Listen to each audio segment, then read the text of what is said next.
Hey, Shalom, Shalom, Akim, of course, call Haloyim, Yahweh, Bahashem, Yahushai, Bahashem, Racha, Kudash. Double honors to the apostles, elders, and bishops of Great Millstone that rule and teach well. Peace and Shalom to the Akim out there in the elect, which the elect consists of the men, women, and children selected and make it out of here from the coming nuclear destruction, all right?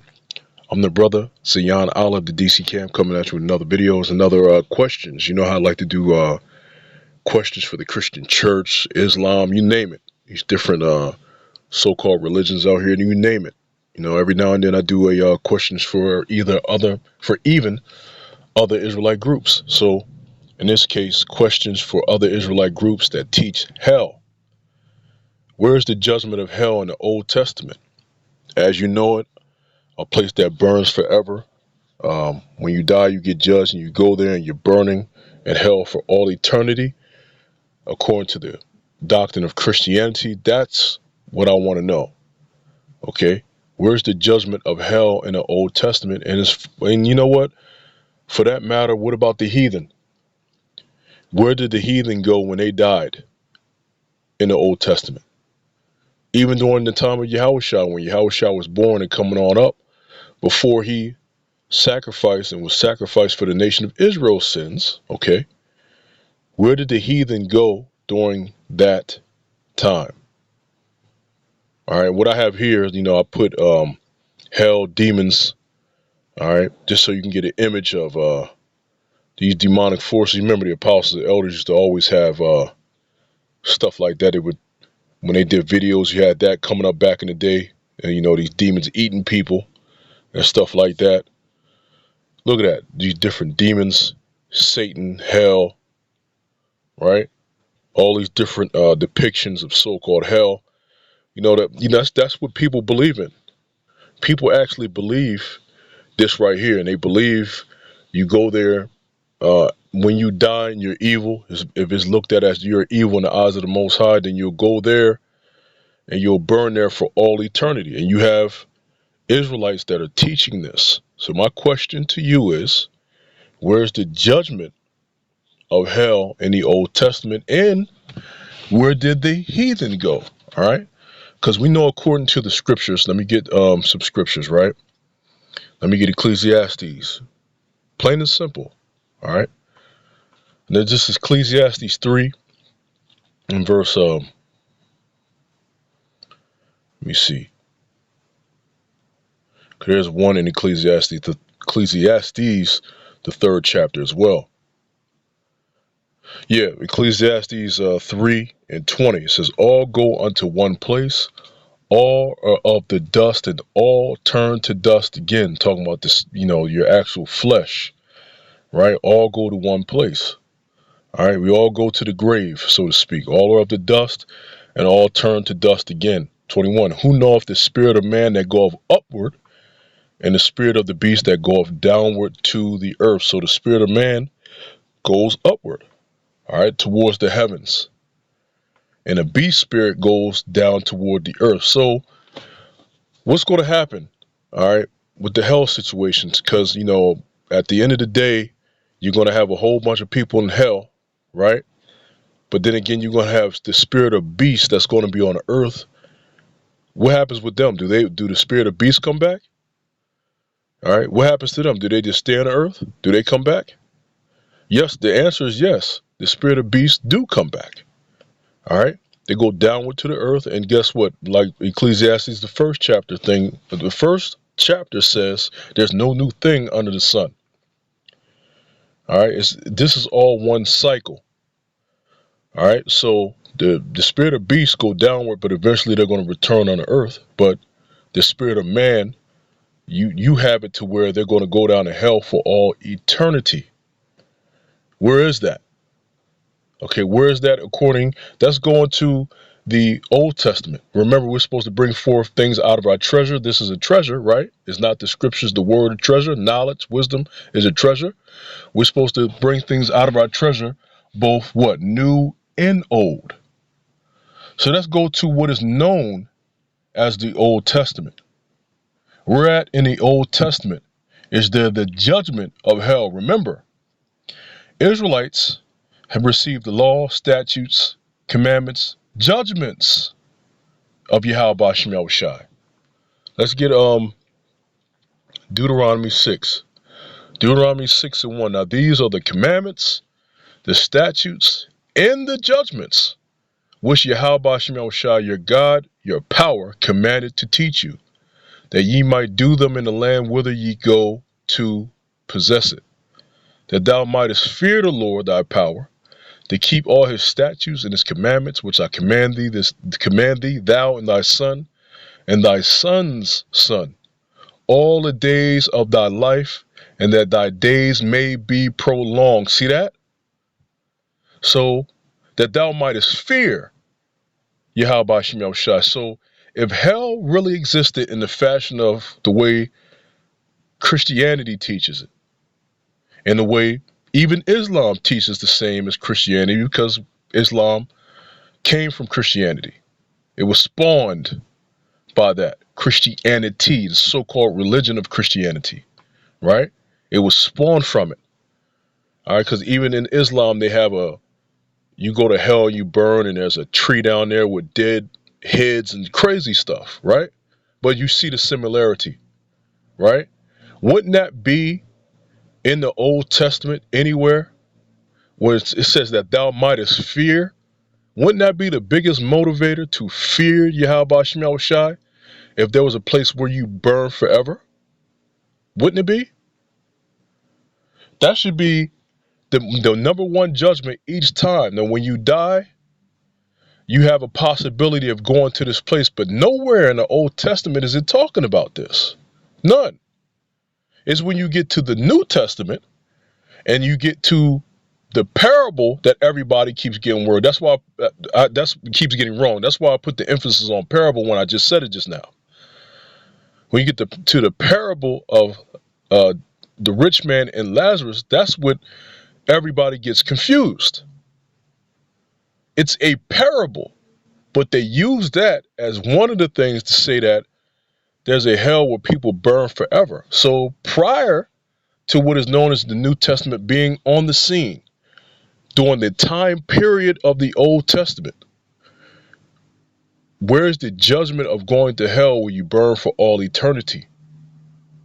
And like I said, the heathen, since the heathen are known as the heathen, are other nations, and we know that the other nations weren't given the law, statutes, commandments, judgments of Israel, where did they go? Because remember, they still have a spirit of man in them, and they have to go somewhere, right? Let's go to because I kind of mentioned it somewhat, so let's go to it. Psalms 147 and verse 19. And it says, he showeth his word unto Jacob, his statutes and his judgments unto Yashar'Allah. He have not dealt so with any nation. And as for his judgments, they have not known them. Praise ye Yahweh Ba'Shem Yahushai. Let's look at this. Translation comparison. All right. He have not done this for any other nation. They do not know his regulations. Praise ye the Lord. Okay. Let's look up AMP. He has not dealt this way with any other nation. That's why I like the AMP at times, because it says any nation, but it's showing you in parentheses that it's talking about any other nation. They have not known, understood, appreciated, heeded, or cherished his ordinances. Praise the Lord. Right? Now they use ordinances. I think the NLT uses regulations. So let's get the Hebrew of that word when it talks about judgments. And as for his judgments, they have not known them. Let's get this judgments here. All right, judgments. The word there is ma-sha-pat. Not ma-sha-pa and ta, so ma-sha-pat. So let's see what it is in the actual whole scripture in the Masoretic text, which they have the Hebrew. You have this word here. So the first one is a wa, then it's ma-sha-pat, yum, in judgments. Wa means end, ma-sha-pat means judgments, and judgment, and the yum on the end makes it plural, so it's judgments. So as for his judgments, right? Wamashapatnim. So let's go to judgments. Judgment, justice, ordinance. So at times it can mean justice and ordinance, but it's also a judgment as well. Okay? Act of deciding a case, place, court of judgment, process, case, sentence, decision of judgment. You know what a sentence is, right? A decision of judgment. Okay? What's going to be the sentence for a particular action?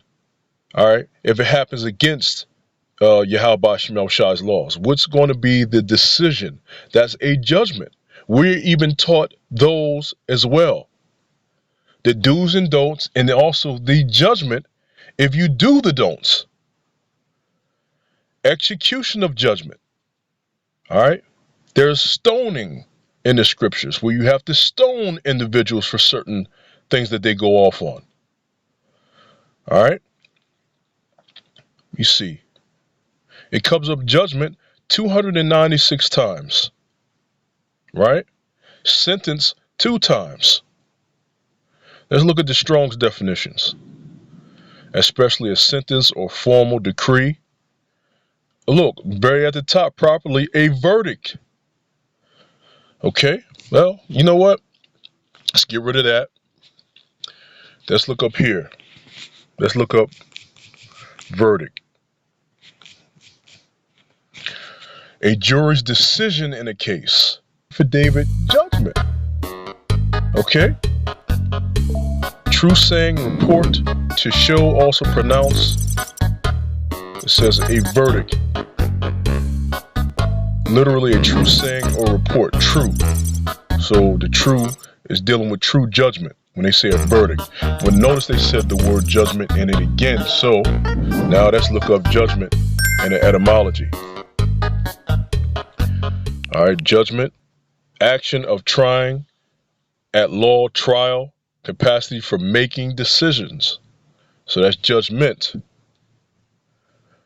All right, legal judgment, from going from judge. You see, if they have anything else, so let's go to judgment here. To judge. So judgment is to judge. Judge. Examine, appraise, make a diagnosis, to form an opinion about, inflict penalty upon, punish. Okay? And we learn the judgments from the Lord. That's, matter of fact, let's give you one. Let's go to the scriptures. And remember, he sheweth his word unto Jacob, his statutes and his judgments unto Israel. He have not dealt so with any nation. And as for his judgments, they have not known them. Praise ye the Lord. And remember, we showed that it means any other nation. As for his judgments, they have not known them. So let's go to Deuteronomy 17. Administration of justice. Right? It says 17:1, thou shalt not sacrifice unto the Lord thy power any bullock or sheep wherein is blemish, or any evil favoredness, for that is an abomination unto the Lord thy power. If there be found among you within any of thy gates which the Lord thy power giveth thee, a man or woman that have wrought wickedness in the sight of the Lord thy power, in transgression his covenant. Yeah, man or woman. So let's not get it twisted. A lot of the times when it says man, trust and believe that's man or woman. You women are guilty too for transgressing of Yahweh Shemel Shai, or against Yahweh Shemel Shai. Please and believe. That's why we get on your asses too. All right? There's no respecter of persons. You get this work too if you're going off. That's why we have to repent, both man and woman. Verse 3, and have gone and served other gods and worshipped them, either the sun or moon or any other host of heaven, Salakia, or any other host of heaven, which I have not commanded, and it be told thee, and thou hast heard of it, and inquired diligently, and behold, it be true, and the thing certain, that such abomination is wrought in Israel, then shalt thou bring forth that man or that woman which have committed that wicked thing unto thy gates, even that man or that woman, and shall stone them with stones till they die. That is a judgment. That is a part of the judgments within the laws and ordinances of the Lord. Okay? Because that's something that is a law, that if they are doing this, they must get this. They must get this action. They must get this judgment. And that's from on high. Now, we can't do that in these times. Just saying that's what it was in the law. That's what it is in the law. That's what it should be. Okay? But this is a judgment. Okay? Let me go down. This is let me see. It's a controversy. This is I'll just read this. Verse 9. This Deuteronomy 17:9. And thou shalt come unto the priests, the Levites, and unto the judges that shall be in those days, and inquire, and they shall shew thee the sentence of judgment. See, the sentence of judgment. And thou shalt do according to the sentence which they of that place which the Lord shall choose shall shew thee. And thou shalt observe to do according to all that they inform thee, according to the sentence of the law, which they shall teach, and according to the judgment which they shall tell thee, thou shalt do. Okay? Thou shalt not decline from the sentence which they shall shew thee to the right hand nor to the left. And this was from on high. You're supposed to perform the sentence of the judgment. Let's look at this. Translation comparison. And present NLT, and present them to the Levitical priest or the judge on duty. At that time they will hear the case and declare the verdict. AMP. So you shall come to the Levitical priest or to the judge who is in the office or in office at that time, and you shall consult them, and they will declare to you the verdict in the case. And whenever you hear the word verdict, Salakia, let me just past 100K and the look this scammers up are again. hungry. I trust Kraken not just in the fight against fraud and A scams, juror's but also to decision, keep a my decision. investments safe Okay, with a their decision industry-leading in security. the matter. If you're trading crypto Okay, and you're looking for a lower decision. fees and lightning fast Decision transactions, from give Kraken a try today. them going through and judging the matter, and hence they're going to make a decision on the matter. Okay. All right, let's go back to the scriptures. All right. So that's an example in Deuteronomy 17 where it talks about what? The judgments. So again, to other Israelite groups, where is the judgment of hell in the Old Testament? And where did the heathen go when they died? Because remember the heathen, right? We just read that if you serve other gods, right, you're going to be stoned, right? So, with that in mind, let's go to Jeremiah, the 2nd chapter. Jeremiah 2, right? Jeremiah 2 and verse 11. Have a nation changed their gods, which are yet no gods? But my people have changed their glory for that which does not profit. All right, let's go to a translation comparison to see if we're tripping on this. Has any nation ever traded its gods for new ones, even though they are not gods at all? Yet my people have exchanged their glorious God for worthless idols with an exclamation point. You see? Like, how dare Israel change their God's glorious God, Yahweh Shemel Shai, for that of something that's not a God at all. It's an object. Okay? Even the sun and moon, they were made to serve you and let you know the certain times and days, years. All right? All in the purpose of serving the Lord, not to serve them. Okay? AMP. Has a nation ever changed gods, even though they were not gods, but merely man-made objects? But my people have exchanged their glory, the true power, for that man-made idol, which does not benefit them. And they were right in adding that stuff in parentheses. That man-made idol. Okay? So I just read the law, a judgment on what's going to happen to an individual if they serve another God or worship another God. But then I just read how the heathen have their own God. So wait a minute. So shouldn't they receive the judgment of stoning? Because the heathen also die, right? So when the heathen die, where do they go? Because they've been serving another God all the way up. The Christians say that the Lord came to die for everybody, right? He came on the scene to die for everybody. That's what Christians of Christianity say. Okay, fine. When the Lord came on the scene, who you called Jesus ignorantly, came on the scene, he came to die for everybody's sins, okay? Prior to him coming to do that, okay? When the Lord was 12 years old, when he was arguing with the doctors of the law, when he was just 12 years old, right? What happened to the people around that time? Because he didn't die for anybody yet. What happened to the people around that time when he was born? He didn't die for anybody's sins yet. What happened prior to that? Prior 100 years prior. What happened to the when the Romans first got in there? What happened with the Greco-Romans Empire? What about the Medo-Persian Empire? What about the Assyrian-Babylonian Empire?